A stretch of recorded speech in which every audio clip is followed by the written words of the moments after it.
गुरुर्ब्रह्मा गुरुर्विष्णु गुरुर्देवो महेश्वरः गुरुर्साक्षात् परब्रह्म तस्मै श्री गुरवे नमः।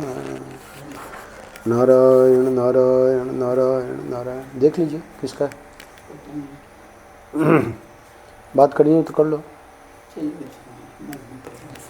तो साइलेंट में डाल दो। तो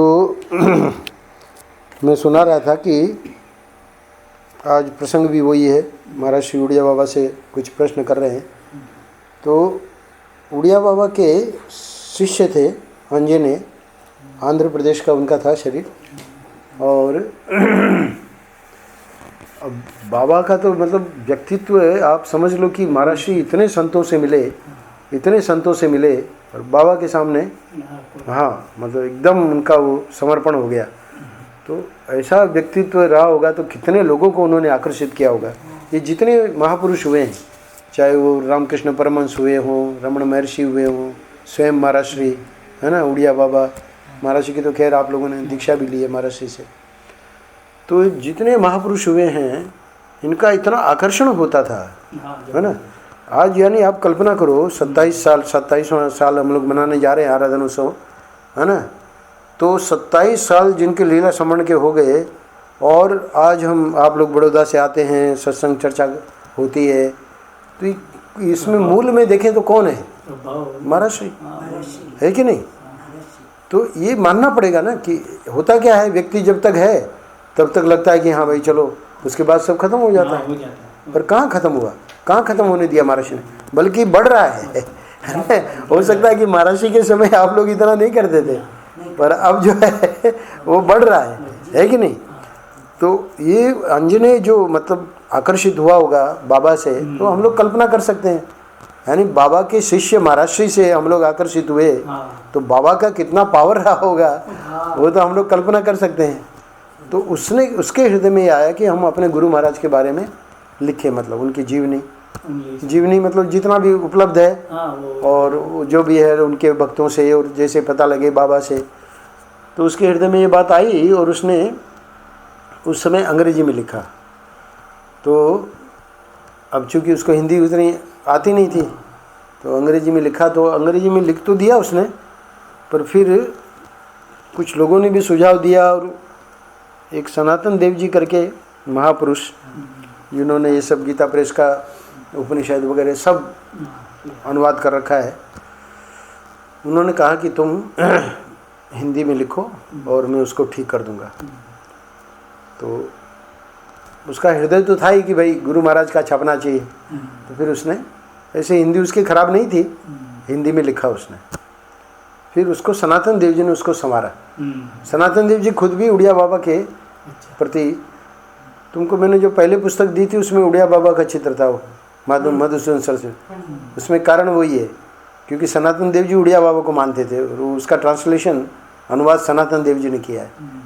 तो सनातन देव जी ने ये जो है हमारे महाराज जी उसको संवारा, क्योंकि उनकी भी बहुत श्रद्धा थी बाबा में, बल्कि गुरु रूप से ही मानते थे लोग, क्योंकि बाबा ऐसे शिष्य बनाते नहीं थे, पर जिसके हृदय में था गुरु भाव। अब जैसे महाराज जी के कोई मंत्र दीक्षा महाराज जी को नहीं दी उन्होंने, पर ज्ञान गुरु बाबा ही थे महाराज जी के लिए, है ना। तो वो मैं सुना रहा था कि इसलिए हमारे महाराज श्री वो हमारे महाराज जी का उस पुस्तक का महाराज श्री इतनी प्रशंसा करते थे, तो उसका कारण वही था। तो इसलिए इसको जेरोक्स करवा लेना। तो यहाँ आज वाले पृष्ठ में मैं बता रहा था कि बाबा को महाराज श्री पूछ रहे हैं क्या। एक बार श्री उड़िया बाबा जी के साथ ब्रह्म चर्चा हो रही थी तो मैंने पूछा कि महाराज कृपा क्या होती है। बस महाराज जी का प्रश्न इतना ही था, कृपा। और आगे थोड़ी सी बात और थी, बोले कि ब्रह्म तो निर्गुण है, निर्विकार है, फिर उसकी कृपा कैसे, है ना। यानी सगुण साकार की कृपा तो समझ में आती है, जैसे भाई ठाकुर जी हैं, भगवान कृष्ण ने कृपा कर दी, हाँ बिहार जी ने कृपा कर दी, महाराज जी ने कृपा कर दी। पर ब्रह्म जो है वो तो निर्गुण निराकार है, तो निर्गुण निराकार है, उसकी कृपा। हाँ, ये महाराज जी का प्रश्न था। बाबा बोले कि किसी को न छोड़ना ही कृपा है। बाबा ने महाराज जी के प्रश्न का उत्तर देते हुए कहा कि कृपा का स्वरूप क्या है, बोले किसी को न छोड़ना। तो उसका एक मतलब संस्कृत में है, तो ये हिंदी में ही, पर संस्कृत में उसकी लक्षणा है। वो लक्षणा क्या है? अपरित्याग लक्षणा कृपा, है ना। तो अपरित्याग लक्षणा कृपा का मतलब किसी को न छोड़ना ही कृपा है। तो इस लक्षणा से जो लक्षित है कि मैं यानी वो जो ब्रह्म है वो कैसे नहीं छोड़ता है, उसको समझाएंगे, स्वयं बाबा ही समझाएंगे। ब्रह्म सबके भीतर आत्म रूप से विद्यमान है, चाहे कोई चर हो या अचर। चर और अचर दोनों ही रूपों में ब्रह्म की स्थिति है। यह परमात्मा की कृपा ही है कि दुनिया में कोई कुछ भी कहे, परंतु आज तक परमात्मा ने किसी को छोड़ा नहीं है, किसी का परित्याग नहीं किया है। नरकस्थ जीव की आत्मा के रूप में भी परमात्मा ही रहता है। तो यहाँ बाबा ने क्या समझाया, बोले कि ध्यान देना, बोल रहे हैं कि बाबा बोले कि किसी को न छोड़ना ही कृपा है, अपरित्याग लक्षणा कृपा।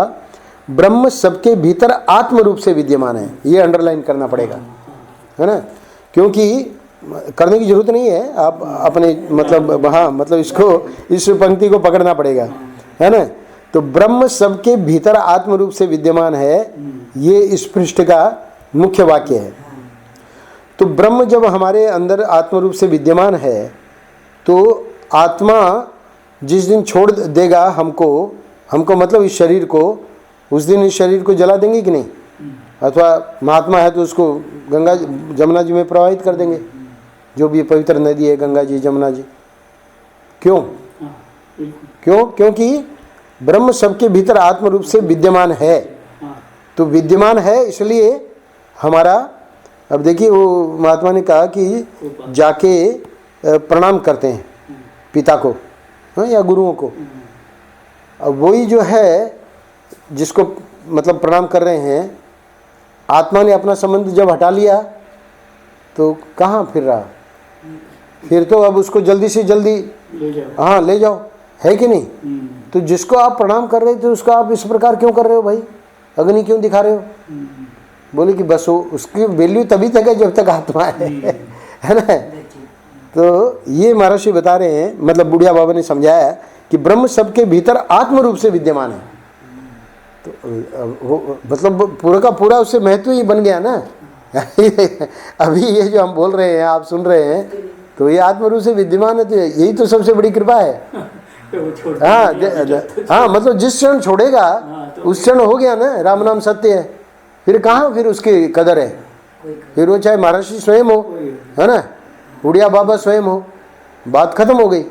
क्यों? क्योंकि आत्मा ने, तो आत्मा की कृपा यही है कि वो ब्रह्म सबके भीतर आत्म रूप से विद्यमान है।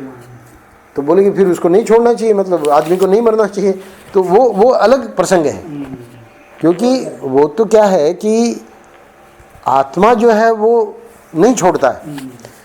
चिदाभास जो है यानी अंतःकरण जो है, तो अंतःकरण इसी को पूरी अष्टक कहते हैं। आत्मा कैसे छोड़ेगा? आत्मा तो शुद्ध निर्गुण इसीलिए महर्षि का प्रश्न है ना, प्रश्न है कि कृपा क्या होती है? ब्रह्म तो निर्गुण निर्विकार है, फिर उसकी कृपा कैसे? तो बात सत्य है, क्योंकि निर्गुण निर्विकार तो वो जो डेड बॉडी है उसमें भी है, उसने कहाँ छोड़ा? वो नहीं छोड़ा, तो फिर इसको क्यों जलाने ले जा रहे हैं? इसमें जो पुर्यष्टक यानी जो अंतःकरण था, जो कि उसका आभास ग्रहण कर रहा था आत्मा का, उसका समय पूरा हो गया। अब उसको पूरा हो गया मतलब इस शरीर में उसके भोग पूरे हो गए, अब उसका भोग जहाँ भी है वहाँ उसको जाना पड़ेगा, इसलिए फिर प्रेतात्मा। तो प्रेतात्मा मतलब फिर वो जब तक दूसरे उसमें नहीं जाएगा तब तक उसको प्रेतात्मा कहते हैं। तो इसीलिए कहते हैं कि उसको जल्दी क्यों जलाते हैं? क्योंकि उसका जो है प्रेतात्मा का अभी उसमें बना हुआ है प्रेम, तो वहीं वो मंडराता रहता है। प्रेम बना हुआ है ना, तो जल्दी जाएगा नहीं। तो इसको जब जला दोगे तो अब उसको अब यानी उसमें तो नहीं जा सकता। अब उसने जो उस समय उसका अंतिम भाव रहा, अब उसको मृग योनि मिली जड़ भरत को। तो आत्मा निर्गुण निराकार तो वो तो उसमें डेड बॉडी में भी है, ये तो जो अंतःकरण पुर्यष्टक है उसकी यात्रा होती है। हाँ, हम कहते हैं ना कि भाई वो स्वर्ग चले गए, है ना, तो स्वर्ग, दशरथ जी स्वर्ग चले गए थे, आता है रामायण में, तुम तो पढ़ रहे हो, आगे चल के आएगा। तो रामायण में तो वो स्वर्ग चले गए थे, पर फिर वो जो राम रावण का युद्ध पूरा हुआ तो दशरथ जी आ गए, है ना, वहाँ वर्णन आता है कि आ गए। हाँ, पूरा मतलब वो जीत गए भगवान राम, उसके बाद आ गए। तो ये जो है यात्रा जो होती है वो जीवात्मा की होती है ना। शुद्ध निर्गुण निराकार ब्रह्म तो कभी छोड़ता ही नहीं है, वो तो रहता ही है ना, वो नहीं छोड़ता है। तो क्या है कि करपात्री जी महाराज ने गोपी गीत पे प्रवचन किया। तो अब वो उस समय तो स्कूलों में, जैसे महाराष्ट्र के भी सब स्कूलों में थे, ये मिथिलेश ने सब उसके कैसेट यानी हमने बनवा लिए थे, और फिर बाद में कैसेटों पे चला, बहुत वर्षों तक कैसेटों पे ही चलता रहा। आज भी कैसेटों पे ही चल रहा है अपना, 3 से 4 महाराष्ट्र का आनंदानंद जी लगाते हैं, कैसेट पे ही चलता है। तो अब क्या है कि सीडी बन गई, वो एक बहुत बढ़िया सुविधा हो गई, क्योंकि अब ये कैसेट मिलेंगे नहीं, कैसेट प्लेयर ही बंद हो जाएंगे। तो कुछ और साल में कैसेट प्लेयर नहीं मिलेंगे, है ना, क्योंकि जितना भी है सब लोगों को सीडी बनानी पड़ेगी। तो अपना तो महाराज की कृपा से बन गई सीडी सब। तो इनका करपात्री जी महाराज का जो भी स्कूलों में था, तो वो फिर उनको पता था कि भाई यहाँ अपने पास सुविधा है, तो यहाँ इन लोगों के पास आ गया, मतलब कंचन के पास। तो कंचन की टीम तो है ही है, तो उन्होंने उसको जितना था उसको ले लिया। तो कल ही मुझे दिया कंचन ने गोपी गीत। तो आज मैं सुन रहा था, सुबह आधा घंटा सुना मैंने। तो वहाँ करपात्री जी महाराज ने इतना बढ़िया समझाया है, यानी वो प्रवचन सुन के समझ में आता है। हमको दर्शन भी हुए हैं उनका, प्रवचन तो ऐसे हमको सुनने का सौभाग्य नहीं मिला, पर हमने दर्शन किया, क्योंकि महाराज की सेवा में हम आ गए थे। तो फिर क्या है कि महाराज की सेवा को छोड़ के जाते नहीं थे ना, समझो महाराज उनका प्रवचन सुनने जाते तब तो बात अलग थी, तब तो हमको भी चांस मिल जाता, पर प्रवचन सुनने का चांस नहीं, दर्शन प्राप्त हुए हैं उनके। तो वो भी दर्शन मुझे लगता है तब प्राप्त हुए जब हम संन्यास नहीं लिए, क्योंकि संन्यास लेने के बाद तो फिर महाराज को हमने छोड़ा ही नहीं। तो जब सफ़ेद वस्त्रों में थे, तो वृंदावन में थे, मतलब संन्यास लेने के पहले, तो उस समय करपात्री जी थे, तो ऐसे तब तो स्वतंत्रता थी। तो पर फिर भी उस समय प्रवचन वाला इसलिए नहीं बना कि महाराज के पास ही लगे रहते थे। पर ऐसे जैसे सुबह घूमने गए तो एक बार देखा कि करपात्री जी सामने से आ रहे, अकेले, कोई साथ में नहीं, अकेले, मतलब सुबह निकल जाते थे, अकेले लौट रहे थे ना, हमने प्रणाम किया। फिर एक बार हम पहुंच भी गए, मतलब वो जहाँ प्रश्नोत्तर होता था। तो वो क्यों मैं सुना रहा हूँ कि ये तो इसने बना लिया है कंचन ने, यानी क्या विद्वता उनकी और क्या उनके विषय की स्पष्टता, उसकी हम लोग कल्पना नहीं कर सकते। और सब भागवत के और पता नहीं कितने श्लोक पूरे के पूरे कंठस्थ, जैसे बोल रहे हैं, बोलते जा रहे हैं और श्लोक पे श्लोक बोल रहे हैं, इतना ज़बरदस्त उनका ज्ञान। तो खैर आज जो आधा घंटा सुना हमने, खैर वो तो कंचन ने तो जब बना रही थी तो खुद सुन रही थी, तो उस समय उसने बताया हमको कि बहुत ज़बरदस्त है स्वामी जी, पर तब तक हमने मांगा भी नहीं और हमने सुना भी नहीं। पर वो उसने कल अपनी ओर से ही दिया, बोले इसको एक बार सुन लीजिए, क्योंकि पूरी शंकराचार्य आ रहे हैं तो उनको वो मतलब देगी कि ये जो है गुरु महाराज के उनके मतलब अब उसमें आ गए हैं, ताकि वो लोग अपना जो भी करना चाहें करेंगे। तो बोले उसको उनको देने के पहले आप सुन लीजिए। तो कल ही मुझे दिया, तो आज मैंने सुबह सुना। उसने वो DVD प्लेयर भी दे दिया, क्योंकि मेरे पास CD प्लेयर था। अब ये क्या है कि MP3, MP4, MP5 ये सब नया नया आता जा रहा है, तो CD प्लेयर पे ये DVD बनाया हुआ वो चलता भी नहीं। अभी प्रसंग आ गया इसलिए सुना देता हूँ। आचार्य जी जब से आए 3 सत्र हो गए, एक महीने के, ये तीसरा सत्र पूरा हो गया परसों। तो ये क्या है कि अपना छोटा सा वो रखते हैं और उसमें अपना खुद ही रिकॉर्डिंग कर लेते हैं, किसी को कुछ करने की ज़रूरत नहीं है, अपना रिकॉर्डिंग कर लेते हैं। और इनकी अपनी वेबसाइट भी है, तो वेबसाइट में दे भी देते हैं, ताकि किसी को भी विश्व में किसी को भी चाहिए वो अपना डाउनलोड कर सकता है। तो इस बार आचार्य जी को खुद प्रेरणा हुई कि अब तक जो भी हमने वृंदावन में किया है तो उसकी अगर एक DVD बन जाए। अब आजकल CD भी अब DVD बनने लगी, तो डीवीडी यानी एक ही डीवीडी में घंटों का आ जाएगा, है ना। तो और ज़्यादा सुविधा होगी।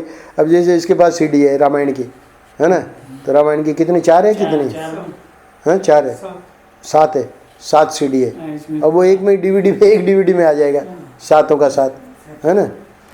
तो इनके हृदय में ये आया भाव आचार्य जी के कि ब्रह्म सूत्र पूरा कर दिया, और अब ये तो शुरू किया है तो इसलिए इसको तो नहीं, पर उसके अलावा एक अर्थ संग्रह, एक तर्क संग्रह, ऐसे छोटे छोटे ग्रंथ भी, सांख्य कारिका, तो इनका एक डीवीडी बन जाए, ताकि जिसको भी सुनना हो कभी भी, क्योंकि आचार्य जी से सुना ही है, पर बाद में कि भाई ये देख रहे हैं आचार्य जी ने क्या बोला, याद तो है नहीं, तो उसको देख लेवे।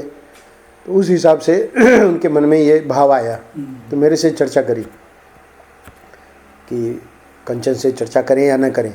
मैंने कहा कि वो तो बहुत खुश होगी, यानी उसका तो भाव ही है कि हम कुछ सेवा कर सके, ये आके इतना दे रहे हैं। तो फिर मैंने मिला दिया कंचन से। मैं तो दूसरे काम में बिजी था, तो 2 दिन पहले की बात है, मतलब 25 को पूरा हुआ, तो 24 तारीख की बात है। 24 को शाम को ये लोग मतलब आचार्य जी और राम जी मिले और अपनी बात बताई। तो कंचन ने कहा कि हम बना देंगे। तो 50 सीडी मतलब डीवीडी उन्होंने अपनी टीम को लगा दिया और बना के, और आचार्य जी को 25 तारीख को लेके गए।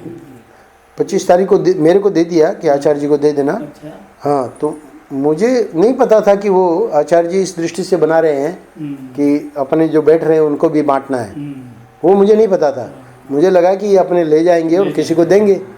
तो मैंने रख ली, मतलब कि आचार्य जी अब उसमें क्लास में जा रहे हैं, तो मैंने वहाँ रख ली कि भाई क्लास के बाद इनको दे देंगे संभाल के। उनको बता दिया कि आ गई है। तो अब जब हम क्लास में पहुँच गए तो 4:30 तो बज गए। उसके बाद तो फिर हम छोड़ के जाते नहीं। तो फिर उन्होंने किसी से कहलवाया तब तक हम पहुँच ही गए कि वो सीडी जो है बांटनी है। मतलब क्या है कि आखिरी दिन था ना, तो आखिरी दिन शाम को, यानी परसों की बात है। तो कुछ लोगों ने वो मिठाई के डब्बे भी, वो अपने अवधूतानंद जी करके महात्मा जी हैं, तो वो मिठाई के डब्बे भी आ गए थे, 17 डब्बे, तो वो भी बंटने थे जैसे जैसे लोग निकलेंगे। तो सीडी डीवीडी बांटनी है, तो हमको समझ में नहीं आया, क्योंकि हमारे जो लोग बैठते हैं उनके पास तो उपकरण भी नहीं है चलाने वाले। तो वो तो ऐसा नहीं है कि भाई सबको दी जाए। तो फिर खैर वो तो वहाँ पड़ी थी कोठी में ही, पर हमने तुरंत नहीं मंगवाया, हमने पहले भूमिका बना दी, क्योंकि हमको बोलना तो था ही अंत में। तो हमने कहा कि इस प्रकार से वो बन गई है, और जिनके पास उपकरण हैं और जो सुनना चाहें, क्योंकि हर एक उपकरण में वो चलेगी भी नहीं, या तो लैपटॉप चाहिए या कंप्यूटर चाहिए या फिर डीवीडी प्लेयर चाहिए, है ना। तो इस प्रकार भूमिका बना के, और वो मतलब सबको मिलेगी, यानी जो लेना चाहेंगे सबको देंगे। ऐसे करके फिर तो पूरा हमारा हो गया। उसके बाद तो समय था ही, तो लेके आ गए हम। तो कहने का मतलब कि वो डीवीडी बन गई, है ना, बांट जिन्होंने लेना था ले भी ली। तो इस प्रकार बात वो चल रही थी कि कृपात्री जी महाराज का जो आया, तो उसका जो ये डीवीडी उन्होंने बनाया, बोले आप एक बार देख लो। तो हम देख लो का मतलब 5 मिनट 10 मिनट सुन लो, है ना। पर वो जब हमने सुनना शुरू किया, आज सुबह अपना भजन भी नहीं किया, हमने कहा थोड़ा सा अपना इसको देख लेते हैं, फिर भजन में बैठेंगे। 7:30 शाम जी का समय है, तो उस समय हमारा भजन चल रहा था। हमारा भजन तो 6 बजे ही पूरा हो जाता है। तो क्योंकि जब बैठ गए सुनने को, तो पहला प्रवचन मुझे लगता है 36 मिनट, 35 या 36 मिनट का, उसको छोड़ ही नहीं सकते आप, बीच में आप छोड़ ही नहीं सकते, इतना ज़बरदस्त।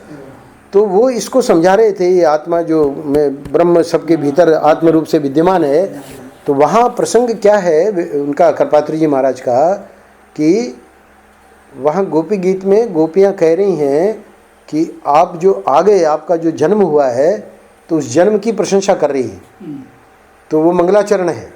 तो मंगलाचरण में कृपात्री जी महाराज समझा रहे हैं कि इनके जन्म का क्या मतलब महत्व है। तो बोले कि ये जो वेद और वेदों का जितना जो भाव है, वेद का अर्थ है, तो इसके लिए महात्मा अपना जीवन लगा देते हैं। इधर भटक रहे हैं, उधर भटक रहे हैं, इसको समझ रहे हैं, उसको समझ रहे हैं, ना ब्रह्म सूत्र समझ रहे हैं, और इन्होंने क्या किया कृष्ण ने कि बोले कि अब ये जो भटक भटक के तुम थक गए हो, अब इसकी थकान की भी जरूरत नहीं है। बोले क्यों? बोले कि वेद का जो अर्थ है वो मैं स्वयं प्रकट हो गया, मैं आ गया हूँ।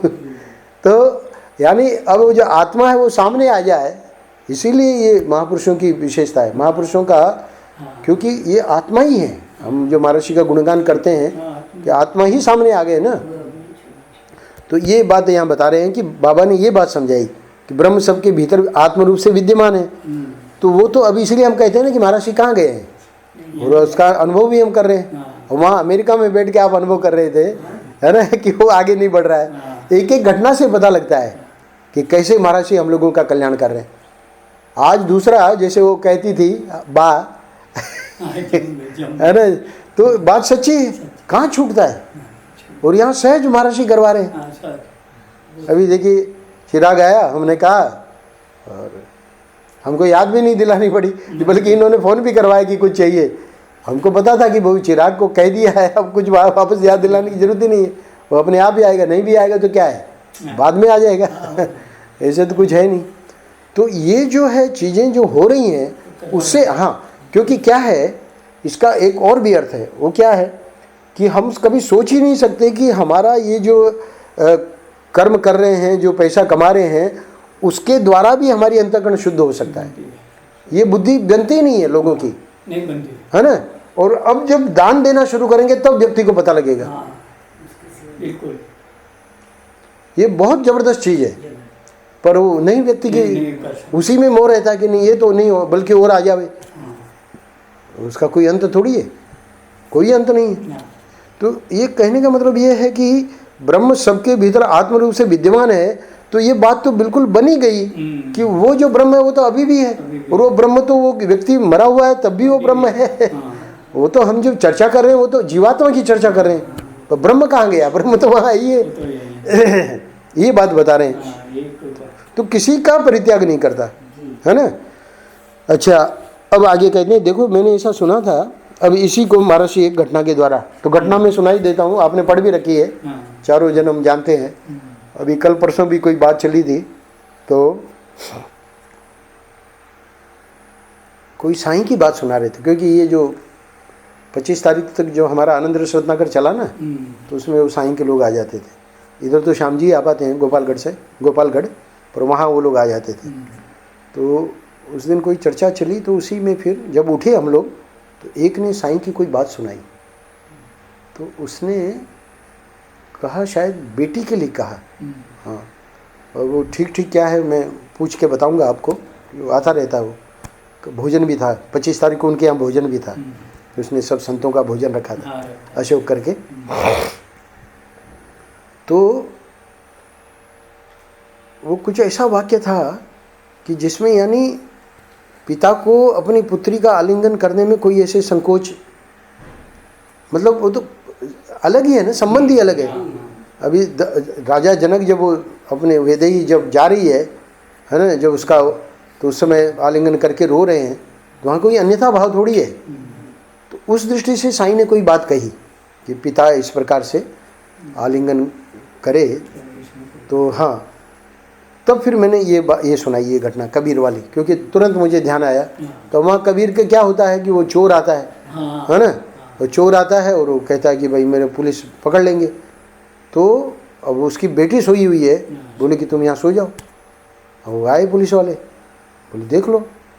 बोले ये कौन है? बोले हमारा जवाई है, हमारी बेटी है ना। चोर तो जाग रहा था ना, बेटी को भले नींद आई हुई थी, चोर तो जाग रहा था, उसका तो हृदय पलट गया, चोरी छूट गई हमेशा के लिए, है ना। तो वो घटना महर्षि ने सुनाई। पुलिस आ गई और उसने कबीर साहब की किवाड़ खटखटाई। कबीर साहब ने दरवाज़ा खोल दिया। पुलिस वालों ने पूछा कि आपके घर में कौन कौन है? एक चोर इधर ही आया है, वह छिपा है क्या? कबीर साहब बोले नीचे से तीसरा पैराग्राफ। तो कबीर साहब बोले मिल गया, नीचे से तीसरा पैराग्राफ। सुरेंद्र भाई, कबीर साहब बोले कि देख लो मेरा घर तुम्हारे सामने है। मिल गया? मिल गया। पुलिस वाले घर देखने लगे तो स्त्री पुरुष एक साथ सोते दिखाई पड़े। पुलिस वालों ने पूछा, है ना, ये पुरुष कौन है? कबीर साहब ने जवाब दिया कि मेरा जमाई है। ये सुनकर पुलिस वाले चोर को छोड़कर चले गए। सीधी बात है ना। अब यदि कोई कहे, अब ये आखिरी दो जो पैराग्राफ है वो आज के पृष्ठ के मुख्य है। अब यदि कोई कहे कि इस प्रकार झूठ बोलकर दोषी की रक्षा करना तो बहुत बुरा है, ऐसा करने से संसार की व्यवस्था बिगड़ जाएगी, लोग तो कहेंगे ही। तब महर्षि कह रहे हैं कि नहीं, व्यवस्था नहीं बिगड़ेगी। क्यों नहीं बिगड़ेगी? क्योंकि कबीर जैसा आदमी कहाँ मिलेगा? अरे तो करोड़ों में ऐसा एक होगा जो कि भाई तुम सो जाओ, है ना। तो पहली बात तो ऐसा मिलेगा ही नहीं, तो व्यवस्था तो बिगड़नी नहीं है। व्यवस्था तो तुम्हारी ही चलेगी, जो मतलब पापी लोग हैं उन्हीं की व्यवस्था रहेगी। ये व्यवस्था क्या बिगड़ेगी? तो महर्षि ने समझाया है कि श्रीमद् वाल्मीकि रामायण में भगवान श्री रामचंद्र कहते हैं कि सत्पुरुषों में शरणागत की रक्षा करना निंदित नहीं माना जाता। ये तो सत्पुरुषों की चर्चा चल रही है ना। तो सत्पुरुष तो जो भी शरण में आएगा, भले पापी से पापी भी हो, पर अगर वो कह रहा है कि मैं आपकी शरण में आ गया हूँ, अब वहाँ रावण का भाई आया ना विभीषण, तो भगवान ने, सब लोगों ने विरोध किया। जितने राम जी की सेना के थे, सुग्रीव वगैरह, जो भी उनके मंत्री वगैरह, हनुमान जी को तो खैर पता था, हनुमान जी तो ज्ञानी नाम अग्रगण्यम, उनकी बात छोड़ दो, बाकी सब लोगों ने विरोध किया। बोले रावण के भाई को आप कैसे रखोगे? जब युद्ध करना है और ये जो इधर रहेगा तो हो गया बेड़ा गर्क। भगवान ने कहा नहीं। वाल्मीकि रामायण में आया है, रामचंद्र कहते हैं कि सत्पुरुषों में शरणागत की रक्षा करना निंदित नहीं माना जाता। शरणागत कैसा भी क्यों ना हो, उसकी रक्षा करना निंदनीय नहीं है। यहाँ तो चोर था कबीर के पास जो आया वो, उसने साफ कहा कि पुलिस मेरे पीछे है, पर उसने कहा, कबीर ने कहा कि भाई हम तुम्हारी रक्षा नहीं करेंगे। सत्पुरुष थे, बोले सो जाओ। तो अब महर्षि कह रहे हैं कि दूसरे लोग भले ही निंदा करें, लेकिन उस निंदा की परवाह नहीं करनी चाहिए, है ना। वो करेगा भी नहीं, सत्पुरुष क्या परवाह करेगा, उसको तो ईश्वर का बल है ना भाई। सत्पुरुष को जो बल है वो कोई सामान्य, एक बार देख लो। तो परम पूज्य महर्षि अंत में कहते हैं कि क्योंकि सत्पुरुष जानते हैं कि आज तक परमात्मा ने सद्वस्तु, चिद वस्तु, आनंद वस्तु ने, अद्वैत वस्तु ने किसी को छोड़ा नहीं है। इस बात की संगति लगा दी ऊपर जो हमारा बाबा ने जवाब दिया, है ना। नारायण नारायण नारायण नारायण। सद्गुरु देव